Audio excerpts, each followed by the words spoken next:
구약성경 스가랴 8장 1절로 8절까지입니다. 구약성경 스가랴 8장 1절로 8절 말씀 제가 읽어드립니다. 만군의 여호와의 말씀이 임하여 이르시되 만군의 여호와가 이같이 말하노라. 내가 시온을 위하여 크게 질투하며 그를 위하여 크게 분노함으로 질투하노라. 여호와가 이같이 말하노라. 내가 시온에 들어와 예루살렘 가운데에 거하리니 예루살렘은 진리의 성읍이라 일컫겠고 만군의 여호와의 사는 성산이라 일컫게 되리라. 만군의 여호와가 이같이 말하노라. 예루살렘 길거리에 늙은 남자들과 늙은 여자들이 다시 앉을 것이라. 다 나이가 많으므로 저마다 손에 지팡이를 잡을 것이요 그 성읍거리에 소년과 소녀들이 가득하여 거기에서 뛰놀리라. 만군의 여호와가 이같이 말하노라. 이 일이 그날에 남은 백성의 눈에는 기이하려니와 내 눈에야 어찌 기이하겠느냐. 만군의 여호와의 말이니라. 만군의 여호와가 이같이 말하노라. 보라, 내가 내 백성을 해가 뜨는 땅과 해가 지는 땅에서부터 구원하여 내고 인도하여다가 예루살렘 가운데에 거주하게 하리니 그들은 내 백성이 되고 나는 진리와 공의로 그들의 하나님이 되리라. 아멘. 스스로 돌이키시는 하나님, 이 제목으로 이 저녁에 함께 은혜를 나누기 원합니다. 먼저 말씀을 나누기 전에 방금 단에 올라오기 전에 현재 터키와 시리아에 지진으로 인해 목숨을 잃은 사람들의 수가 엄청나게 늘어서 15,000명이 지금 넘은 상태입니다. 이 기가 막힌 우리 현실의 재난 앞에서 다른 이유는 우리가 물을 필요가 없습니다. 하나님이 이를 덮을 수 있는 더 큰 긍휼로 터키와 시리아 그리고 이재민들 이 땅 모두를 다시 한번 덮으시는 은혜가 넘치기를 간절히 바라는 마음으로 이전 여러분과 함께 말씀을 나누길 원합니다.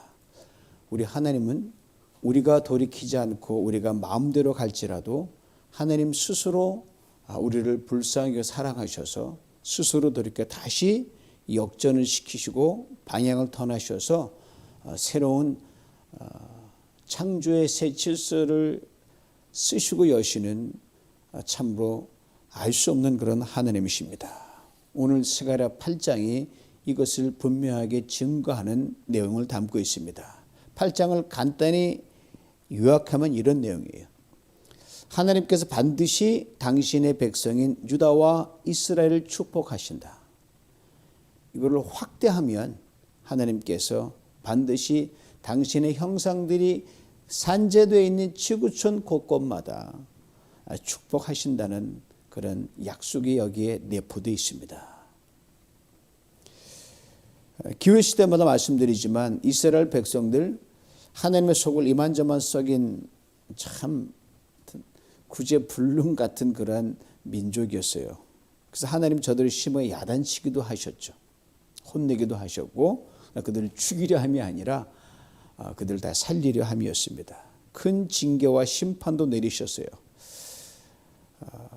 때로 속상할 때 이런 말씀도 하셨거든요. 내가 불러도 그들이 듣지 않은 것처럼 나도 그들이 아무리 외쳐봐라 나도 그들에게 귀를 기울이지 않겠다라고 하나님이 아예 이렇게 단단히 마음을 먹으셨어요.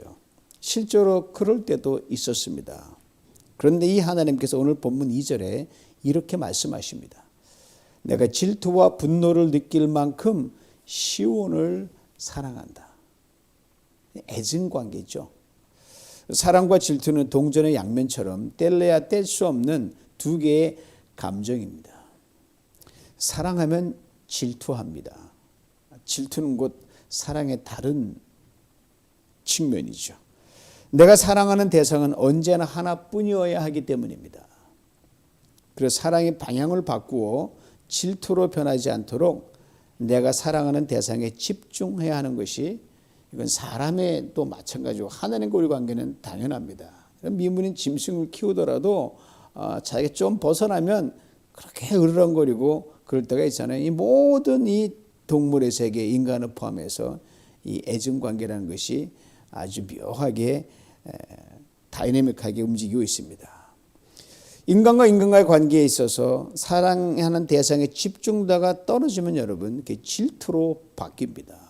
증오로 바뀌고 엄청난 일을 초래하죠. 하나님과 인간과의 관계는 두말할 필요가 없습니다. 하나님 우리가 이렇게 맞먹는 그런 수준이 아니거든요. 우리가 전적으로 이렇게 모든 것을 의존적이기 때문에 당연히 잘해야 되는데 그렇지 않을 때 하나님이 참 마음 아파하죠.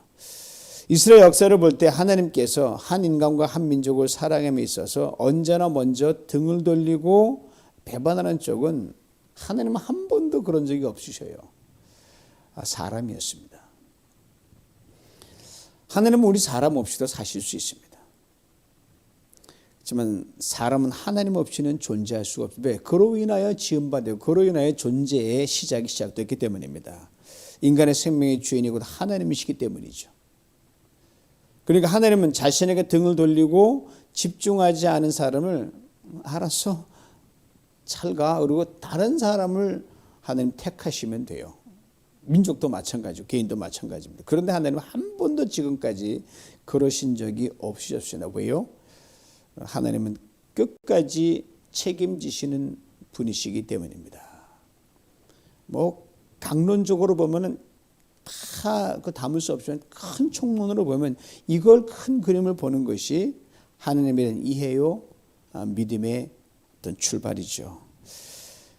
물론 하나님이 자신에게 등을 돌리고 자기 멋대로 가버린 이스라엘 백성을 사랑 채찍을 가거든요. 고난과 역경의 어두운 시간을 지나게 하셨어요. 그런데 그마저도 그대로 포기하신 것이 아니라 돌이켜 다시 하나님께 돌아오기를 간절히 바라는 그 마음이 간절했기 때문에 그렇습니다. 8장 9절 이하의 말씀에 이스라엘 백성들이 하나님의 사랑을 저버리고 불순종의 길을 걸어갔을 때 그들이 겪었던 어두운 날의 그 기억을 하나님이 상기시켜주는 대목들이 나옵니다. 10절 말씀 먼저 보면 이전에는 사람이 품삯을 받을 수 없었고 짐승도 제 몫을 얻을 수 없었다. 해치는 사람들 때문에 문밖 출입도 불안하였다. 내가 이웃끼리 서로 대적하게 하였기 때문이다. 사람이 일한 대가를 정당히 받아야 그게 제대로 된 사회거든요. 임금의 불균형이 거의 없는 그 사회가 복지국가죠. 근데 이스라엘 백성이 지난날 일하고도 대가를 받지 못했습니다. 그런 타락과 불의, 탐욕의 시대가 있었죠. 인간이 인간답게 사는 사회가 되지 못하고, 그럼 모든 것이 이 궤도이탈하고 어그러지게 되어 있습니다. 보세요. 그 어그러진 인간 사회에 사는 짐승들도 인간이 엉망으로 가니까 짐승들도 먹을 것을 얻지 못하고 방황합니다. 여러분, 우리가 선교지나 아니면 그 좀 열악한 지역에 가게 되면 뭐 인간 자체의 질서가 없기 때문에 거기에 방황하는 개들이 이 보통 많은 게 아니에요. 이런 상황에 서로를 믿지 못합니다. 그래 어디 문밖 출입을 제대로 할 수가 없어요. 무서워서. 겁이 나니까. 이웃이 아니라 회방자요, 강도요, 하여튼 나를 해치려는 그런 해하는 사람들로 변하기 때문입니다. 이제 8장 13절 앞부분을 봅니다. 유다 집과 이스라엘 집은 들어라. 이전에는 너희가 모든 민족에게서 저주받는 사람의 표본이었다. 저는 너희들 보고 사람들이 아이고 뭐 저런 사람들 다 있나 하고 그냥 치탄하고 저주와 비난의 대상이었다는 거예요. 그리고 속담에 이런 말이 있죠. 안 되는 사람은 거꾸로 넘어져도 코가 깨진다는 게 있어요. 그냥 깨진다. 머리가 깨졌는데 코가 깨진다는 말이에요. 유다와 이스라엘 백성들이 하나님께 집중하지 못하고 죄와 악 그리고 인간이 만든 우상을 더 중히 여기던 시절 저들은 되는 것이 하나도 없는 그런 민족으로 전락해버렸습니다. 그래서 모든 민족과 사람들에게 보통 웃음거리가 된 게 아니었습니다. 야, 저 백성들이 그 엄청난 출애굽의 대역사를 쓰고 구출해낸 백성들 맞아?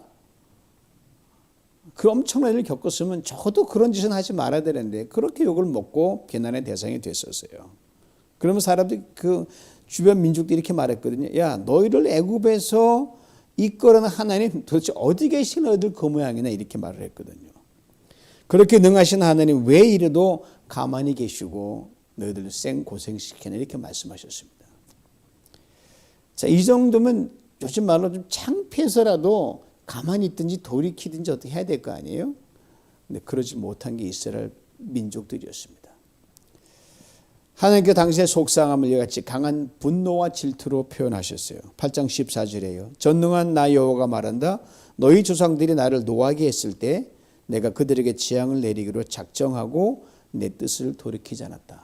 이 지나간 과거에 하나님 행하셨던 걸 리마인드 시키는 거예요. 사랑에 대한 배신 하나님을 노하게 한 거죠. 그리고 하나님께 재앙을 내리기로 마음을 먹었고 그때 하나님 마음은 이랬다는 거예요. 내가 너희에 대해서 돌이키나 보다. 이젠 끝장이다. 다시는 안 본다. 하나님, 인간의 어떤 그런 글로 표현해서 하나님의 마음을 이렇게 담은 거죠. 다시는 안 본다. 우리가 누구 속삭이면 내 눈에 흙이 들어가도 안 본다 그런 말이 있잖아요. 하나님도 그랬단 말이에요. 왜? 사랑이 너무 컸던 것만큼 그 배신도 컸기 때문에 그런 말씀하셨죠. 근데 하나님이 또 돌이키셨어요. 왜 또 그렇게 하신 것일까? 성경의 큰 틀은, 큰 축은 이거예요. 아무리 우리가 엉망을 대더라도 우리가 하나님 속을 썩여도 하나님은 또 돌이키시고 그 과정에 무슨 겪어야 될 많은 우여곡절과 인간이 겪는 그로 인해서 자업자득의 어떤 자기가 겪어야 될 고난이 있거든요. 그러면 하나님은 늘 돌이키셨어요. 그 이유가 두 가지예요. 먼저는 하나님의 내리사랑 때문입니다. 내리사랑은 받는 사랑이 아닙니다.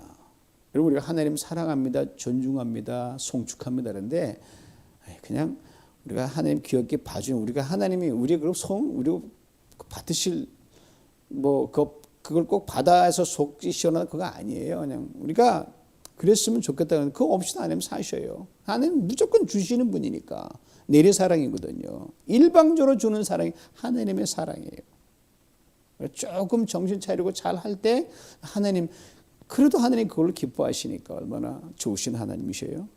속상할 땐 사랑의 반대면이 질투로 마냥 치닫히는 것처럼 보이지만 또 사랑을 내려주셔요. 다시 주고 베풀지 않으면 안 되는 사랑, 그것이 내리사랑입니다.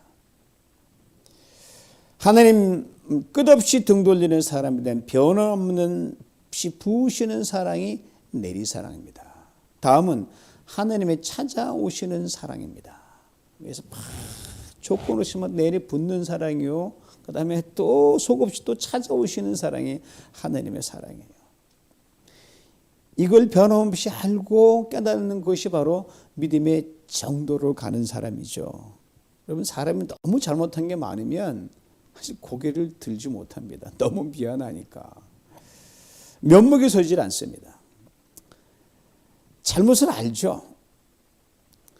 동시에 그 자체도 모를 만큼 뻔뻔해졌기 때문에 아예 돌이킬지 모를 때도 있어요.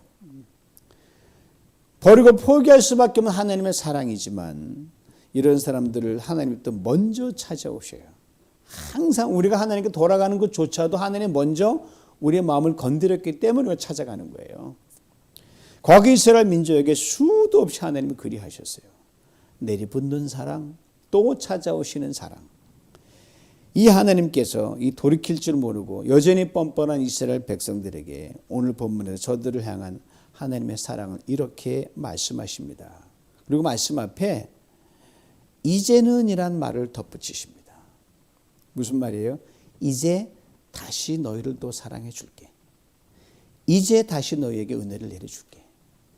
이제 다시 너를 축복하마. 지금 늘 했지만 또 다시 시작하신다는 거예요.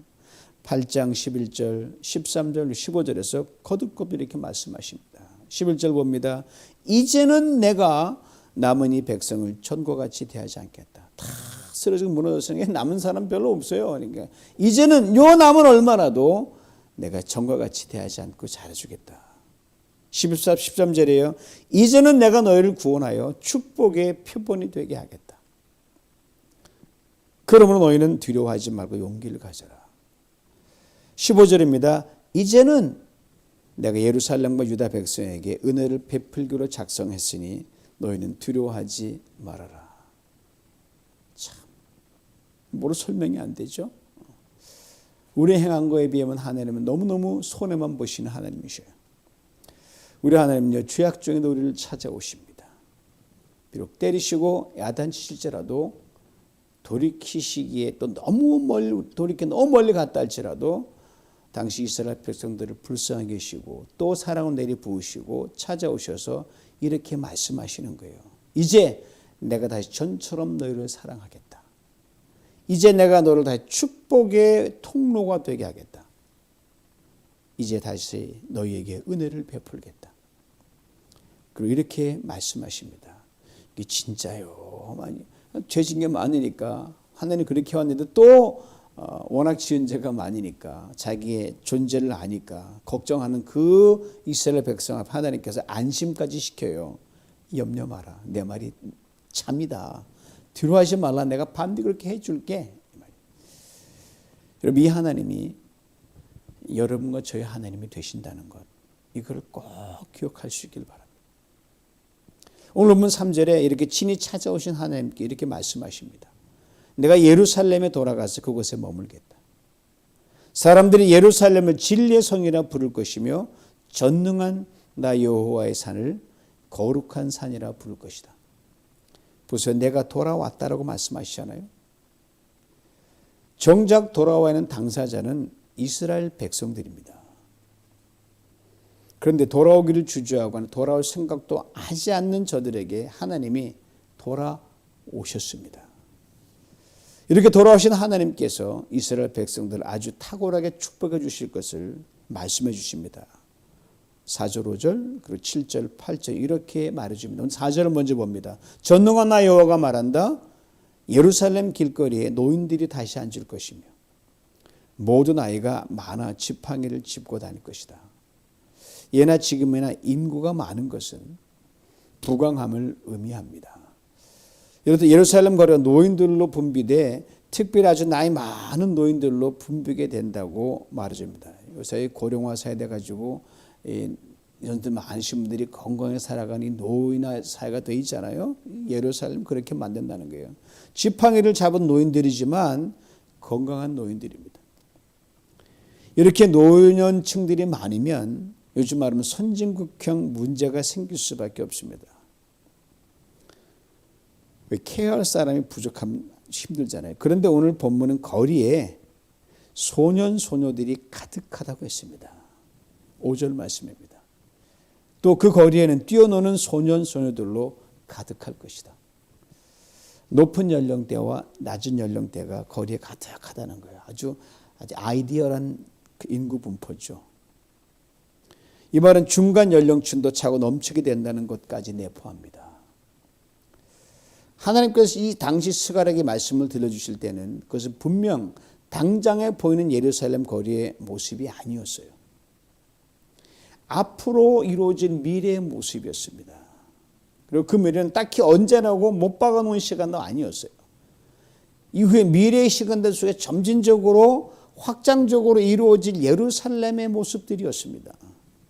그렇게 이 말을 듣는 사람은 장작 눈에 아무것도 안 보이거든요. 의아해할 수밖에 없었습니다. 과연 이런 일이 있을 수 있을까? 하나님께 저들의 마음과 생각을 다 아시고 그 두려워하고 염려하는 마음을 아시고 이렇게 안심까지 시키시는 말씀을 스가랴를 통해 들려주십니다. 오늘 보면 6절이에요. 전능한 나 여호와가 말한다. 그때 남아있는 백성들에게는 이런 일이 전혀 불가능하게 보일지 모르지만 나에게는 불가능한 것이 아니다. 내가 하면 한다 이 말씀이에요. 훗날 예수님이 이 말씀하셨거든요. 마태복음 19장 26절이에요. 사람의 힘으로는 할 수 없지만 하나님께서는 다 하실 수 있다. With man this is impossible. With God all things are possible. 그렇습니다. 하나님께는 불가능한 일이 하나도 없습니다. 우리의 믿음이 약하고 우리의 모습 자체가 하나님께 불안해서 믿어야 되냐. 우리의 불안하고 하나님은 우리의 불안과 염려를 넘어서 그냥 하시고자 하는 이루시는 하나님이시거든요. 그는 죽은 자를 살려내시는 하나님이십니다. 망한 나라도 흥하게 만드시는 하나님이셔요. 허허벌판 황량한 땅을 기름진 옥토가 되게 하시는 하나님이십니다. 그러게 이렇게 어떻게 이런 일이 가능할 수 있을까라고 의아해하는 당시 사람들에게 이렇게 분명하게 말씀해 주셨어요. 7절, 8절 말씀이에요. 내가 내 백성을 동방과 서방에서 구출해내고 그들을 인도하여 예루살렘에 살게 하겠다. 그들은 내 백성이 되고 나는 그들의 하나님이 되어 성실과 정의로 그들을 다스릴 것이다. 오늘 본문의 말씀에 한 성경학자가 이렇게 진지하게 주석을 달아놨어요. 거리에 노인들과 소년과 소녀가 넘쳐나고 하나님의 성실과 정의가 드러나게 되는 이런 멋진 광경은 하나님의 나라를 지상의 현실과 전혀 상관이 없는 아주 비현실적인 천상의 나라의 모습으로만 그리는 내세 사상으로만 받아들이는 그런 온갖 종의 신학과 신화들을 과감히 부셔버린다. 하나님의 나라는 길거리가 어린이들이 놀기에 적합한 곳이 되기 전에는 지상에 임하지 않을 것이다. 어린이들이 그 길거리에 놀만한 자격이 되기 전까지는 역시 임하지 않을 것이다.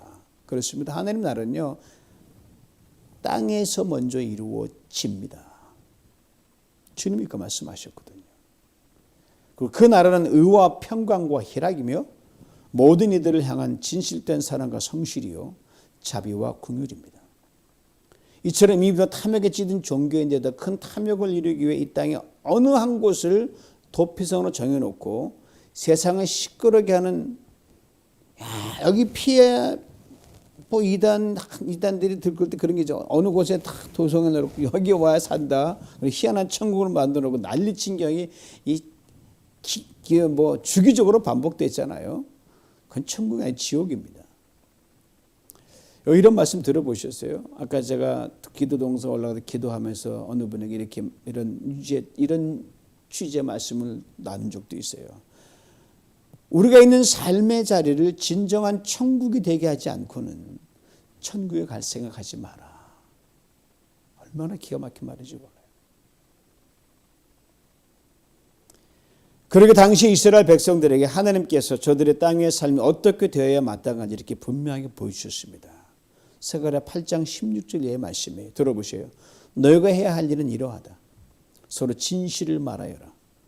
너희의 성문 법정에서는 참되고 공의롭게 재판하여 평화를 이루어라. 이웃을 해칠 생각을 품지 말고 거짓으로 맹세하기를 좋아하지 말아라.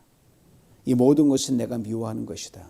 오직 너희는 진실과 화평을 사랑할지니라. 세상에 거짓이 많다고 이 세상 떠나고 싶다 그러면 안 된다는 거예요. 거기서 진실을 당신이 심으라는 거예요. 미움 하나도 빨리 천국하고 싶다. No way.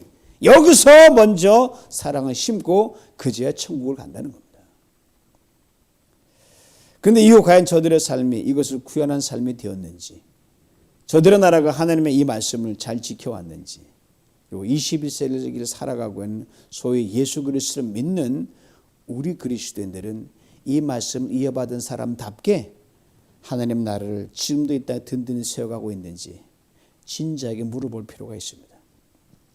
만약 그렇게 되었더라면 이루어질 일들에 대해 하나님께서 스가랴 8장 20절 이하에 이렇게 또 분명하게 미리 말씀하셨어요. 나 만군의 주가 말한다. 이제 곧 세상 여러 나라에서 수많은 민족들과 주민들이 몰려올 것이다. 한 성읍의 주민이 다른 성읍의 주민에 가서 어서 가서 만군의 주님께 기도하고 주님의 은혜를 구하지 않으면 다른 성읍의 주민들도 나도 가겠다 할 것이다. 수많은 민족과 강대국이 나 만군의 주에게 기도하여 주의 은혜를 구하려고 예루살렘으로 올 것이다. 나 만군의 주가 말한다. 그때가 되면 말이 다른 이방 사람 10명이 유다 사람 한의 옷자락을 붙잡고 우리도 너희와 함께 가겠다. 하늘이 너희와 함께 하신다는 말을 들었다라고 말할 것이다 이 말이에요. 즉 하나님을 잘 믿는 신실한 한 사람, 하나님을 잘 섬기는 신실한 한 민족을 통해 이 땅에 참으로 꿈 같은 하나님의 나라가 이루어질 것을 약속하셨어요. 이 사람 저 사람 이 나라 저 나라가 나도 당신이 믿는 하나님을 믿겠소. 나도 당신이 받은 하나님의 은혜를 누리겠습니다 라고 하면서 옷자락을 붙잡고 같이 가요 라고 한다는 그런 시대가 온다는 거예요. 이게 이 땅에서 이루어질 것을 하나님이 말씀하셨어요. 예수 그리스도가 오신 후 그를 믿는 신실한 믿음의 사람들에 의해 하나님의 나라가 오늘까지 중동 회상에 퍼져나갔습니다. 참으로 신실한 사람, 믿음의 사람을 붙들고 나도 은혜를 받고 싶다라고 했던 시절이 있었고, 오늘날도 그런 본이 되는 교회 성도들이 지금 있습니다. 그러나 과거의 그 힘이 현재 약화됐다는 게 오늘 우리가 안고 있는 고민입니다. 교회 성도들에 대해서 세상 이전부터 비판적이 됐습니다. 안타깝지만 그래도 교회와 성도들이 기대하는 그 무엇이 있다는 것에 대한 반증입니다. 그래도 교회에 희망이 있기 때문에 뭐라 그러는 거거든요. 오늘 본문이 들어있는 스가랴 8장 유독 많이 등장하는 말씀이 있습니다. 무려 11번이나 돼요. 바로 만군의 여호와가 말하노라. 성경의 한 장에 하나님 내가 말한다가 이렇게 11번씩이나 자주 등장하는 것들이 많이 없습니다.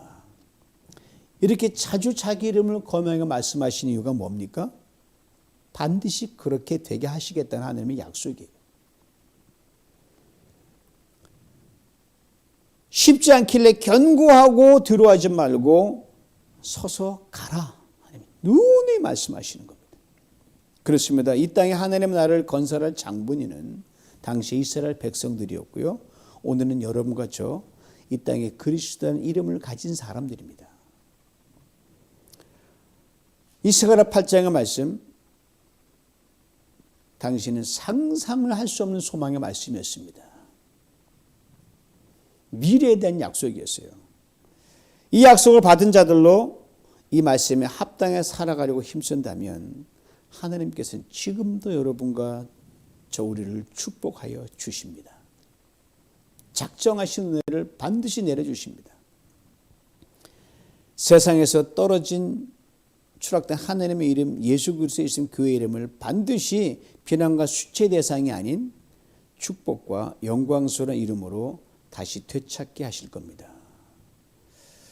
그렇습니다. 힘들죠. 여러 가지 부끄러운 것도 많이 노출되지만 그래도 여러분과 제가 이 사명을 감당하는 도리밖에 없습니다. 다른 사람 볼 것을 다 하나부터 시작하면 되는 거예요. 오늘 스가랴를 통해 들려주신 약속의 말씀은 당시와 이후 시대에 이루어질 분명한 하나님의 약속이기 때문입니다. 이 하나님 말씀 믿고 우리가 오늘 다시 또 나가게 될 때 하나님께서 마른 뼈와 같은 에스겔 골짜기에 꽉 차 있는 그 에스겔 골짜기 마른 뼈들이 붙어서 살아붙어서 움직이는 생기로 일어나는 기적을 보게 할 것입니다. 사랑하는 성도 여러분, 이 세상에 근심되는 일이 참 많죠. 찬송가 가사처럼 고통이 그칠 날이 없어서 이거 뭐 세상 끝장 아니야? 끝날은 우리의 소관이 아닙니다. 그런 중에 지난 월요일 터키와 시리아에서 발생한 지진으로 이분들 사망자가 상상을 초월할 수 없을 만큼 발생하고 있습니다. 지구촌에 앞다투어 구조 손길을 보내며 이들이 고통에 동참하고 있습니다. 그러나 생명과 사망이 교차되는 이 큰 슬픔과 상실의 시간에 다시 우리가 할 수 있는 것 참 미약합니다.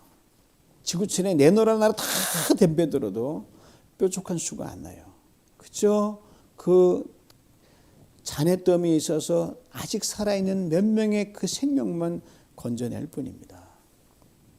다 이해할 수 없는 이 재난 앞에 우리 하나님의 긍휼을 구할 뿐입니다. 다른 이유를 물을 필요가 없어요. 그건 우리의 소관이 아닙니다.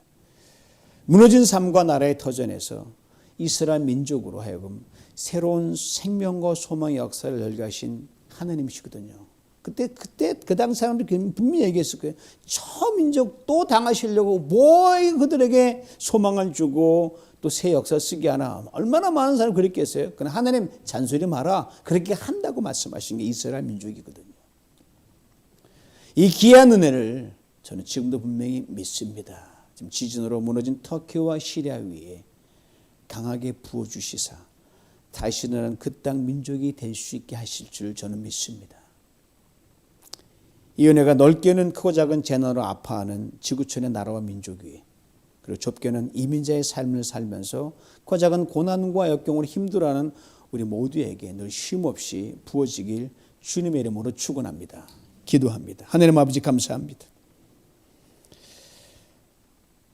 다 다 무너진 나라 터 위에서, 다 무너진 삶의 터 위에서 하나님께서 당신의 이름을 수차례 반복하시면서 내가 다시 돌이켜 너희를 세우며 새롭게 시작한다는 약속의 말씀을 주시면서 오늘 하나님의 약속이 변함없다는 것을 이 시대에 살아간 우리도 알고 이스라엘 민족을 통해서 우리가 체험합니다.